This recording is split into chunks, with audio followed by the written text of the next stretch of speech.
Alrighty. Hey, everybody.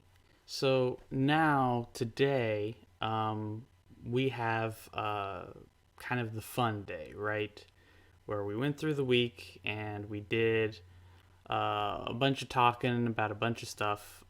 This week was distributism, and that's my ideology. It's not like I invented it or anything, it's just what I personally hold.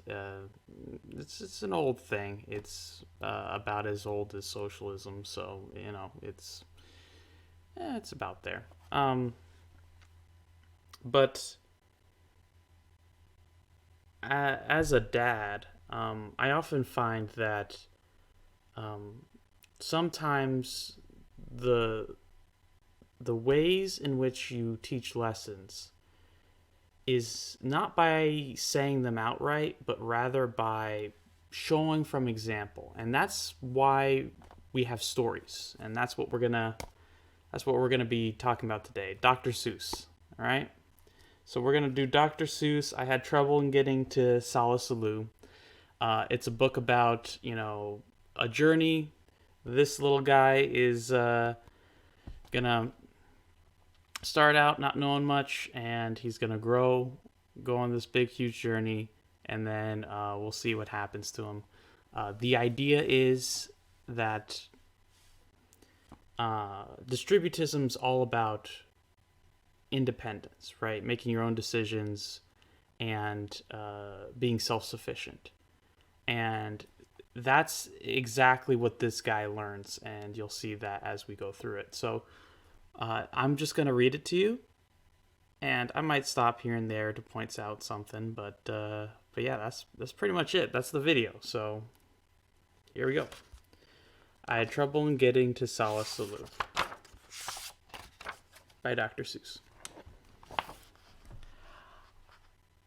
I was real happy and carefree and young, and I lived in a place called the Valley of Vung, and nothing, not anything, ever went wrong.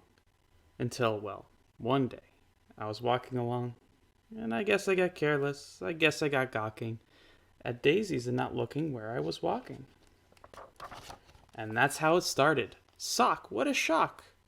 I stubbed my big toe on a very hard rock, and I flew through the air, and I went for a sail, and I sprained the main bone in the tip of my tail. Now, my kids are very young, so I almost like memorize these 2 pages because that's about all they have patience for. um, but yeah, this is the instigating event. This is his problem. He's got a problem now. He didn't have a problem before. And so now, what is he going to do? How is he going to fix it?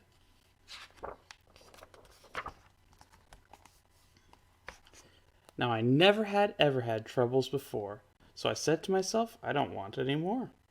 If I watch out for rocks with my eyes straight ahead, I'll stay out of trouble forever, I said. But watching ahead, well, it just didn't work. I was watching those rocks, then I felt a hard jerk. A very fresh green-headed Quilligan quail sneaked up from in back and went after my tail. And I learned there are troubles of more than one kind. Some come from ahead, some come from behind.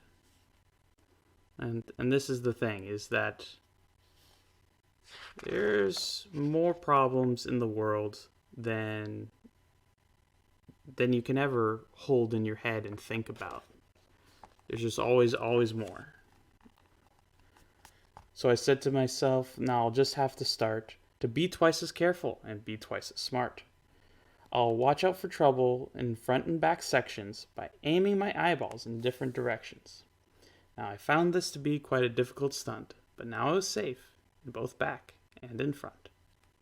And this is obviously a silly solution, but like, that's smart, right? If your only problem is that you just need to look ahead and in back, just do both, right? And he's straining himself, pushing himself to his limits, but that solves the problem. And this is the concept of working hard. That if you work really, really hard, then you can conquer your problems. You just hard work. That's it. Then new troubles came from above and below, a scritch at my neck and a skrink at my toe. And now I was really in trouble, you know. The rocks and the quail and the skrits and the skrink, I had so many troubles, I just couldn't think. And yeah, it's just like he was being very diligent, hardworking, but it wasn't enough because there's always something that you're not going to be able to think of. Something that's going to get in the way and cause a problem, and you just couldn't plan for it. But this is the next thing. This is the solution, right? There I was, all completely surrounded by trouble, when a chap rumbled up in a one-wheeler wubble. Young fellow, he said, what has happened to you has happened to me and to other folks too, so I'll tell you what I have decided to do. I'm off to the city of Solla Sollew, on the banks of the beautiful river Wahoo, where they never have troubles, at least very few. It's not very far, and my camel is strong, so he'll get us there fast, so hop on. Come along. And this is the thing. If you don't know how to solve your problems, it's very reasonable to say, well, this person has experienced trouble, the same problems maybe even. And so, let's listen to them. They must have some good advice. And that's the advice he says. It's just move on, right? And we'll see how that turns out for him. I jumped up behind him, then all through that day, the wubble wubbed on in a wobblesome way. The road got more bumpy, more rocky, more tricky. By midnight, I tell you, my stomach felt icky. And so I said, Mister, please when do we get to that wonderful town? Aren't we almost there yet? Young fellow, he told me, don't start into stew. At sunrise we'll drive into Solla Sollew, and you'll have no more troubles, I promise I do. But when dawn finally came, and darkness got light, that wonderful city was nowhere in sight. Instead of the city, we ran into trouble. Our camel got sick, and he started to bubble. We had to pull him in the one-wheeler wubble. So there we were, in a dreadful position. Our camel sure needed a camel physician. Now, doctors for camels are not often seen, especially on mountains, they're far, far between. But we pulled that old wubble and set on to find our doctor, some doctor, while dragging our camel behind. And this page just goes to show this guy who's like, oh, I got a big plan. I've seen troubles before. I've got experience. Yeah, just because they have a plan and they've experienced things before doesn't mean that they're right. It doesn't mean that it's a good plan. And so you should always be very suspicious that even if someone is more experienced than you, that doesn't mean they're right. It doesn't mean that they thought everything through. So always be cautious of authority. That's one of the great logical fallacies, is an appeal to authority, saying, this expert says this. So, prove it. You know? Maybe he should have asked for a map. Say, okay, how far is this place really? And what makes you think that you can get there in a day? Because obviously he couldn't, right? He's already broken the promise. Oh, just get there in the morning. And yeah, they run into trouble, but as you'll see, it's not like you were close. It's not like you were even a little bit close. Because that's the name of the book. He's having trouble getting there. So obviously, we're not done with the book yet. There's some more problems to happen. I pulled and pulled. Then the next thing I knew, I was pulling the camel and Wubble Chap too. Now really, I thought, this is rather unfair. But he said, don't you stew, I am doing my share. This is called teamwork. I furnish the brains, you furnish the muscles, the aches and the pains. I'll pick the best roads, tell you just where to go, and will find a good doctor more quickly, you know. Then he sat and he worked with his brain and his tongue, and he bossed me around just because I was young. He told me go left, and he told me go right. And that's what he told me all day and all night. And there we see it, is because this person's in this position of authority, that gives them every right to dictate what you do. And so, yeah, maybe he does know where to go. Maybe he does know best what direction to take. But does that give them the right to be a tyrant like this, just sitting on, doing no work, not helping moving things along? They just say, go that way, go that way. And that's the thing. It may be what's most efficient, but it's not fair. It's not good. And so, this guy, yeah, he may know the direction. But you know what? He can, figure out the direction and then help pull the cart, right? He can do both.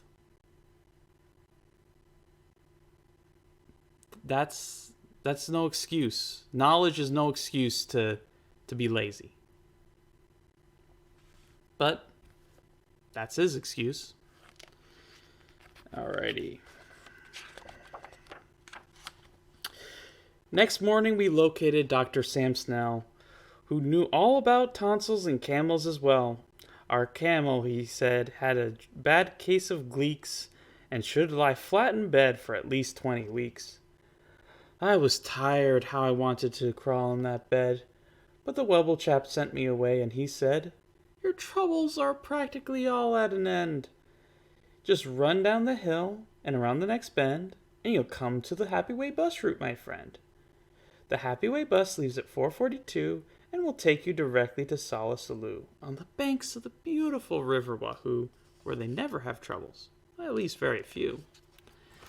And so, yeah, this is the point where, hey,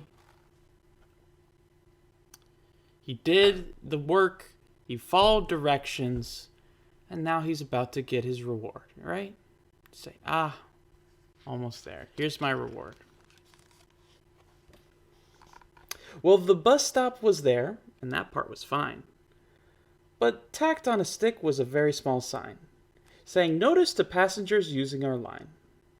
We are sorry to say that our driver, Butch Myers, ran over 4 nails and has punctured all tires. So until further notice, the 442 cannot possibly take you to Solla Sollew. But I wish you a most pleasant journey by feet. Signed, Bus Line President, Horace P. Sweet." So I went on by feet thanks to Horace P. Sweet, and that Horace P. Sweet almost ruined my feet. And at this point, that's the reward, right? The reward is, more work. Just work harder. And this is what happens all the time. How many people were getting ready for retirement when the stock market crashed? And they said, I'll just work harder, right? That here was your prize, here's what you've been working for so long. But because you didn't really own it, because it wasn't really yours, someone could just take it away from you. Because he didn't actually get to Solla Sollew yet. He got to a bus. He's completely reliant on the bus functioning and working and the driver getting there on time and taking them there. He's not there yet. He's reliant on other people. When you're there, you don't have to rely on anyone to be there. Because you're there. Already done. And in the same way, when your retirement is reliant on someone else, and maybe they'll make good decisions on the market, maybe the market will go up, maybe so many things, maybe. If you don't own it, then what control do you have? And that's what distributism is about, saying that having ownership over not only your actions, but the result of your actions is very important to who you are as a person. Because that way, you're not carrying a cart for 2 full days. And then you say, oh, okay, just walk for like miles and miles and miles. That's your reward. More work. And that's no good. 100 miles later, my feet were so sore. Then, wouldn't you know it, it started to pour. I decided I was drenched to the skin when a chap in a slicker splashed up and he yelled, "It's the midwinter jicker. The midwinter jicker came early this year, and it's not going to be very comfy round here. Any fool would get out, so that's why I packed up my things. And now I'm off to my granddaddy's out in Palm Springs. Take cover," he yelled. "Use my house if you wish." Then the chap in the slicker splashed off like a fish.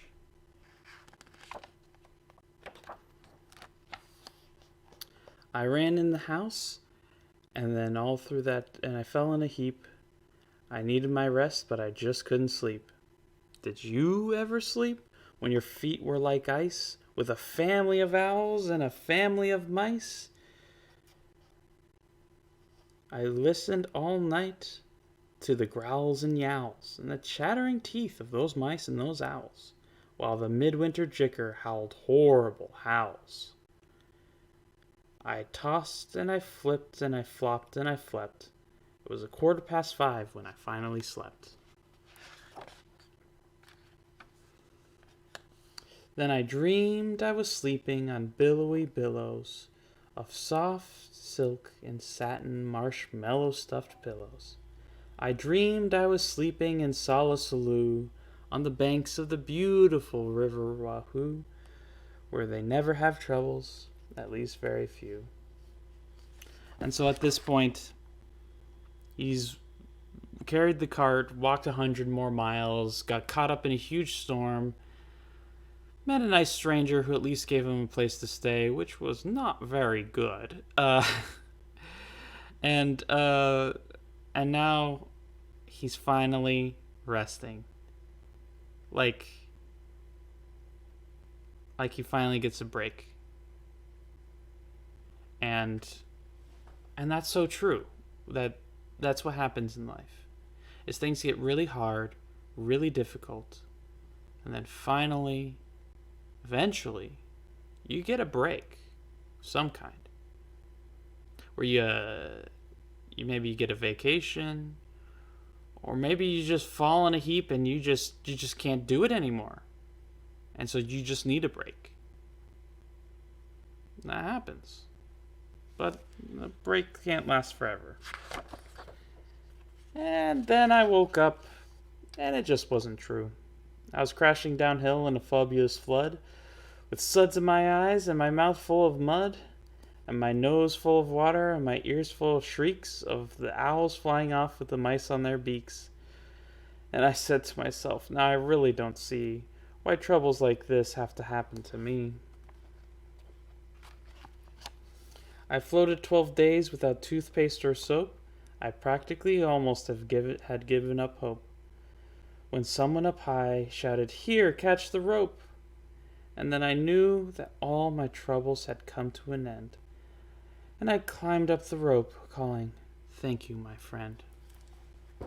So, he sat in his slum house, and then he's lost his slum house, and then finally someone is gonna pull him up, right?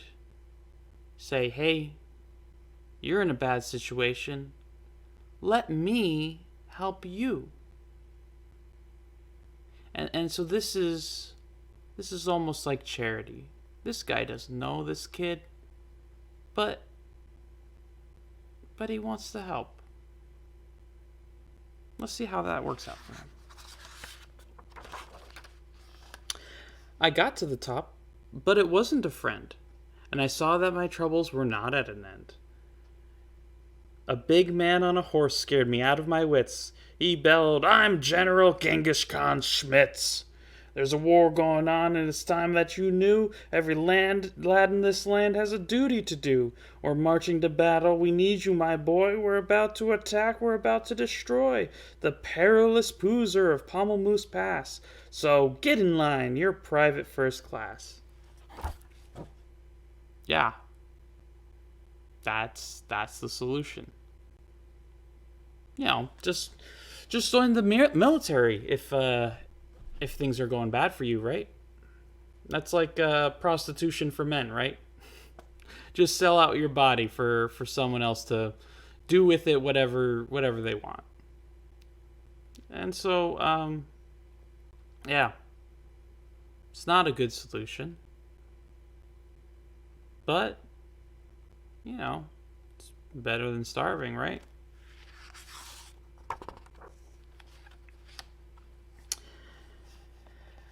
And he gave me a shooter and one little bean, which is not very much, if you see what I mean. Then he yelled, "Get that Poozer, attack without fear. The glorious moment of victory is near." And the glorious general led the advance with a glorious swish of his sword and his lance and a glorious clank of his tin-plated pants. So, it's like this guy is some kind of big shot, some kind of amazing person, and that's why he's inspiring so many people to follow him, right? Well, nah, not really. More likely than not, it's just fear. That when you're driving people to follow you because you're just stoking their fears, they're not loyal to you. They don't want to fight for you. This guy's got one little bean, right? Which, I mean, obviously, in real life, you get more than a bean, but you feel powerless. You don't feel like you're in control of things. You don't feel like you can make a difference. But some big shot guy above you says, no, don't worry about that. It's okay. Because I'm in charge, and I'm so great. I'm so amazing that I'll make the difference. I'll make it happen. And all you have to worry about is doing your part. No matter how insignificant it may seem, make sacrifices for me because I say so. Yeah. And so immediately after, then we went round a corner and found that, alas, there was more than one Poozer in Pommelmoose Pass. And Genghis Khan Schmitz shouted out to his men, "This happens in war every now and again. Sometimes you are winners, and sometimes you are losers. We never can win against so many Poozers. And so I suggest it is time to retreat." And the army raced off on its tin-plated feet. Yeah. Because when times get hard, the CEO of the company doesn't suffer with the rest of the company. If they own the person who owns the company just says, guess them's the breaks.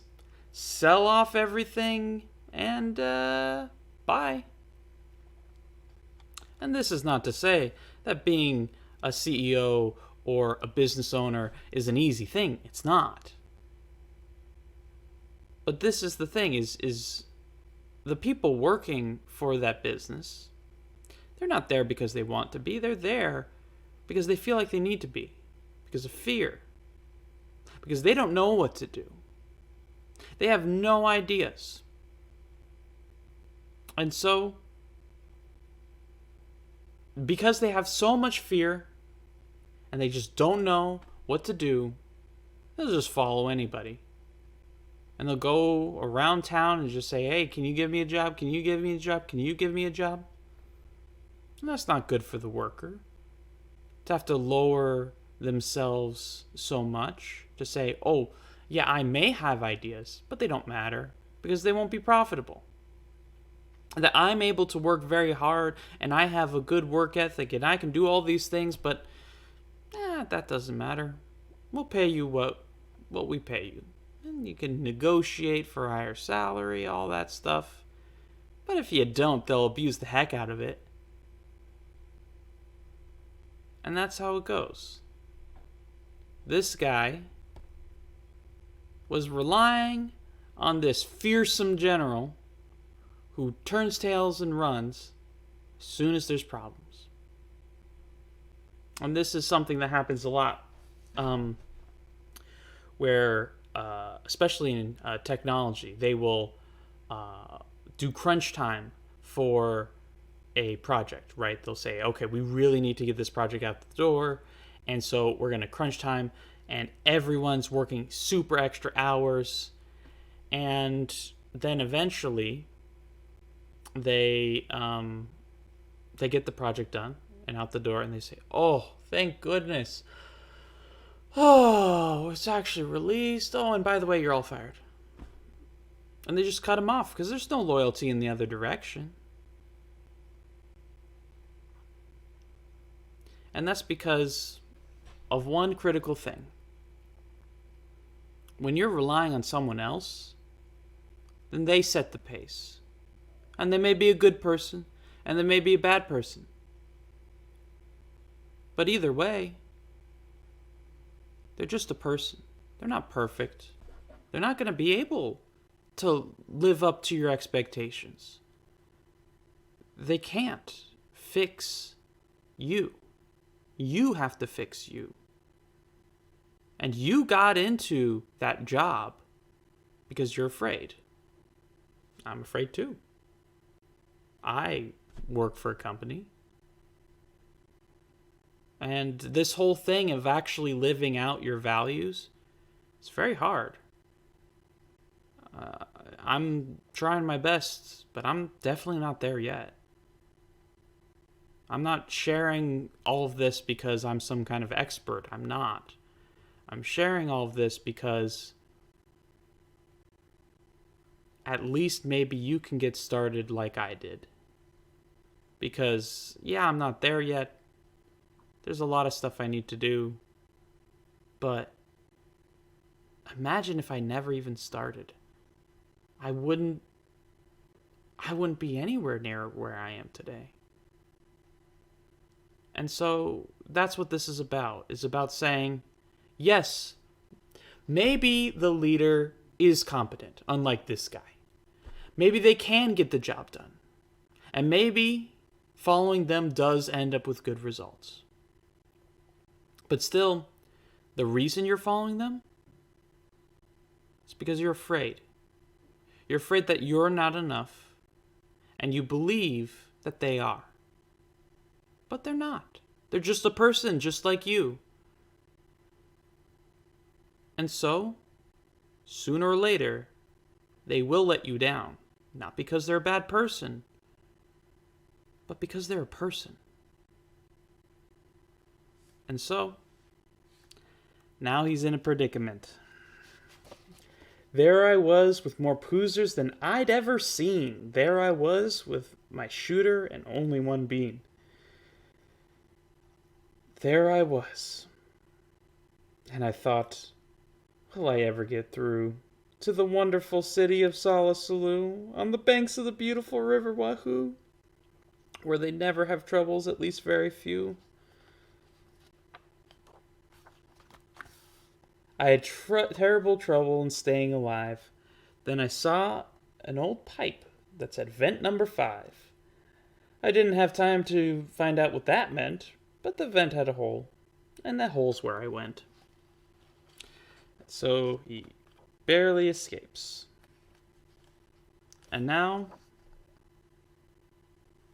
he doesn't know where he is. Well, that vent where I went was sort of a funnel that led me down into a frightful black tunnel. The traffic down there was a mess, I must say, with billions of birds all going the wrong way. They bumped me with bikes, they banged me with dishes, and I ran into ladders, beds, bottles, and fishes. I skidded on garbage, I fell in a horn, troubles I wish I had never been born. I was down there 3 days in that bird-filled-up place. At least 8,000 times I fell smack on my face. I injured 3 fingers, both thumbs, and both lips, my shin bone, my backbone, my wishbone, my hips. What's more, I was starved, I had nothing to eat, and damp was it damp. I grew moss on my feet. So now, 1 billion birds in a tunnel that's dark and damp. You know what that sounds like? A city. It sounds exactly like a city. That's what cities actually are. Cities actually are an open sewer where rats and people pretending to be rats can live side by side. It's a horrible existence. Everything's gray and dark and damp. And there's just way too many people. You can't do anything, be a person in a city, because there's just too many other people. And so, who's going to recognize you? Who's going to care about you? Essentially no one. And it's not because they're bad people. It's because you're expecting them to care about you along with, what, the other billion people? Well, I mean, in a city, it's more like millions, but you know what I mean. They just can't care about that many people. Not because they're bad, but because they're human. And you see, that's the theme throughout this thing, is he's running into these people, and they keep letting him down and causing him trouble and making bad decisions. And it's not because they're evil people, it's because they're people. They're not perfect. They make lots of mistakes. They think they're bigger than they are, and they end up letting him down because they're not. And so, here, he's just bumping into bird after bird. And, I'm sure a few birds get flipped, if you catch my drift. And that's the thing. There's just too much going on for him to matter. But he gets through. Then just when I thought I could stand it no more, by chance I discovered a tiny trap door. I popped my head out. The great sky was sky blue, and I knew from the flowers I'd finally come through to the beautiful banks of the river Wahoo. I couldn't be far now from Solla Sollew. And this is the climax of the book. This is what it's all about. He finally gets there. There it was, with its glittering towers in the air. I'd made it, I'd done it, at last I was there, and I knew that I'd left all my troubles behind, when a chap at a doorway that shimmered and shined waved me away, a wave that was friendly and kind.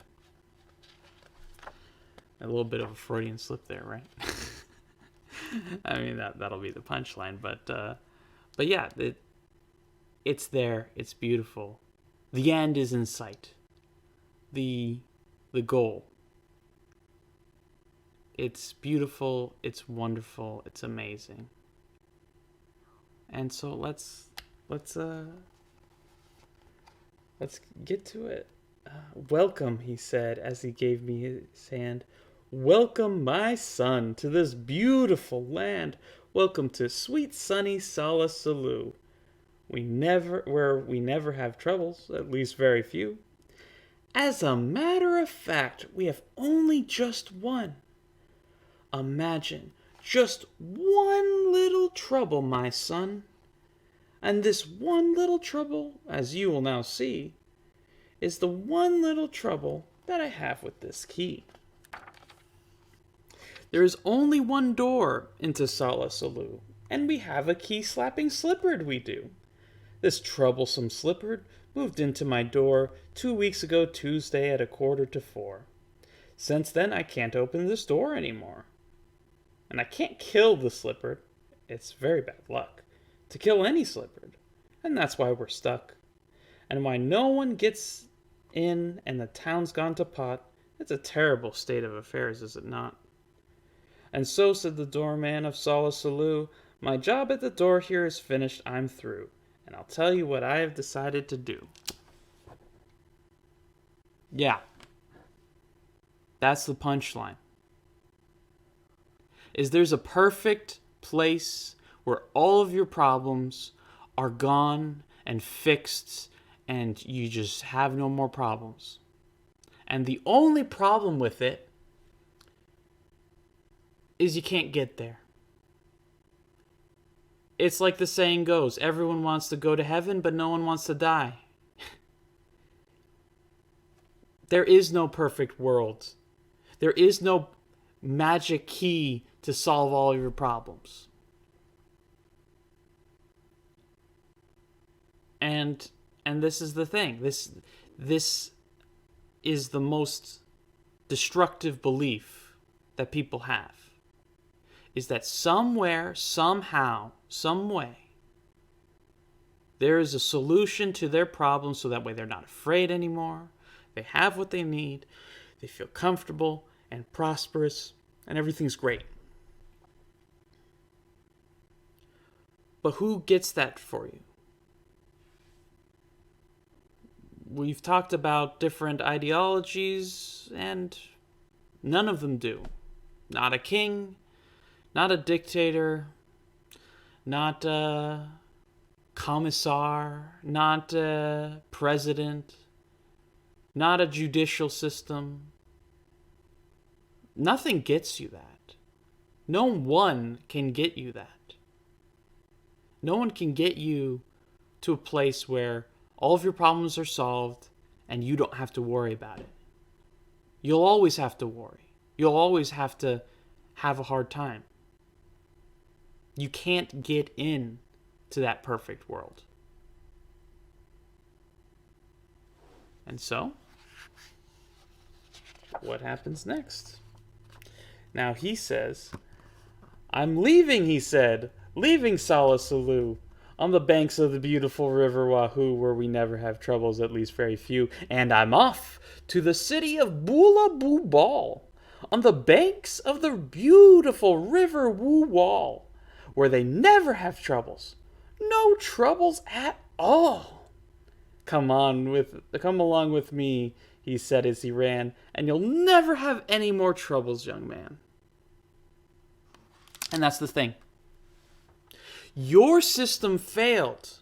So, go do my system. It works perfect. It has no problems. Don't you know that, what? We don't have real capitalism right now? That real socialism has never been tried? That the issue was there was not enough government power?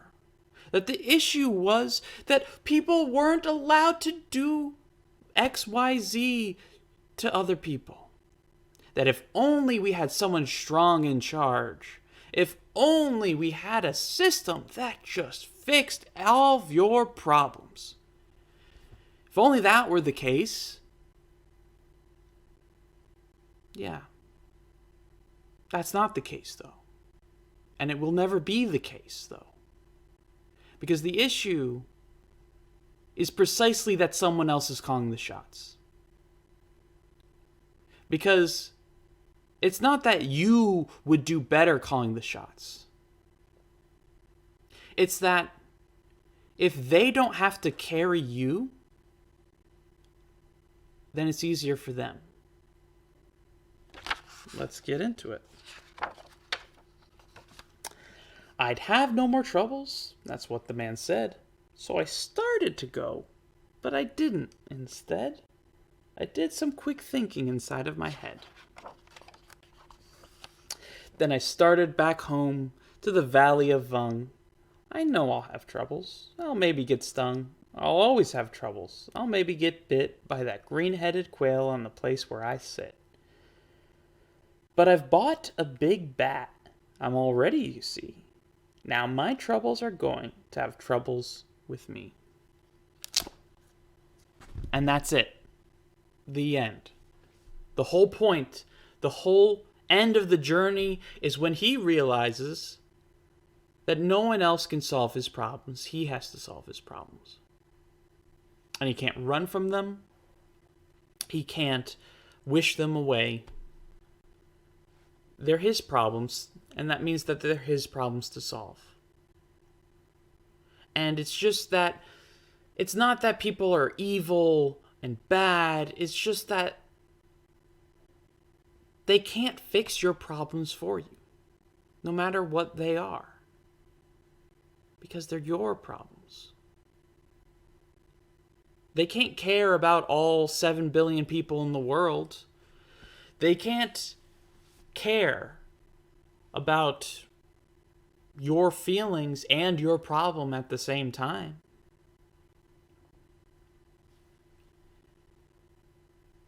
It's a story about how you go from a place where there's problems, and then you try to fix the problems, but things get worse.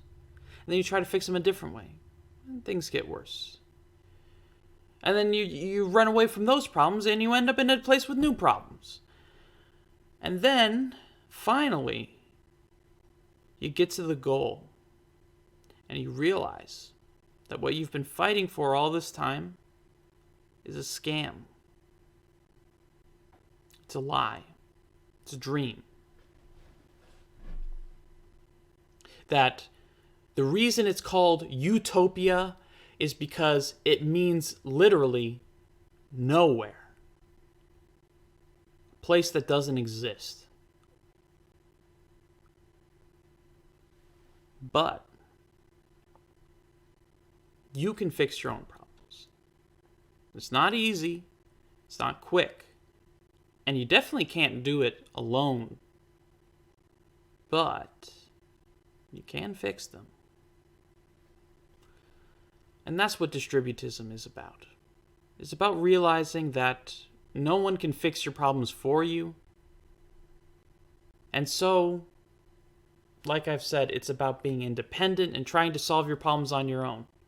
Because if you solve your own problems, then they're not someone else's problems. Every problem you don't solve yourself is a problem for someone else. That's what this book is saying. That every time he doesn't fix his own problem, that he puts off that problem onto someone else, some system or person, whatever, every time he says, oh, I'm too afraid because I don't think my solution will work. I don't know if I'm smart enough to come up with a good solution. I don't know. Every time he isn't sure about himself, he pushes his problem onto other people. And his problems onto other people, well, sometimes they try to help and they fail. Sometimes they don't even try to help. And sometimes they just straight up use him and make things worse for him. And so, the solution is to primarily rely on himself. And it's not because of some big tragedy that, oh, the world is a bad place, everyone's so evil, everyone's so terrible. No, it's just because when there's, a billion birds going a different way than you, well, you can't convince them all to change just because you need something different. That's an unfair expectation on them. So what you do is you try to get someplace else. Get out of there. Do things for yourself. And that's what distributism is about. This is why the ideology is so appealing to me. Is because people are not inherently good, but they try to be good. And I'm glad that they try. But it also means that they're going to fail a lot. And so if I personally don't want to be let down, then I have to try to do it myself. It's like the saying goes, if you want it done right, you better do it yourself. And that's true about your life as well. If you want to live a good life, you got to do it yourself. You can't wait around for someone else to fix your problem. And it doesn't mean that there's no room for help from other people. It doesn't mean that there's no room for relying on other people to some degree. But the more you rely on other people, the more you're dependent on other people, the more they're going to let you down. Not because they're bad, but because they're human. And that is what it's all about.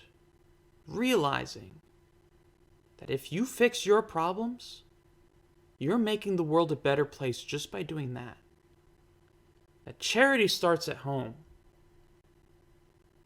That your first and biggest responsibility is to yourself, then to your family, then to your friends, then to your community, then to your country, and then to the world. That you have a responsibility to yourself first. You can't fix the world. No one can. But you know what you can do? Is you can take one thing off of other people's plate. And that's all it takes.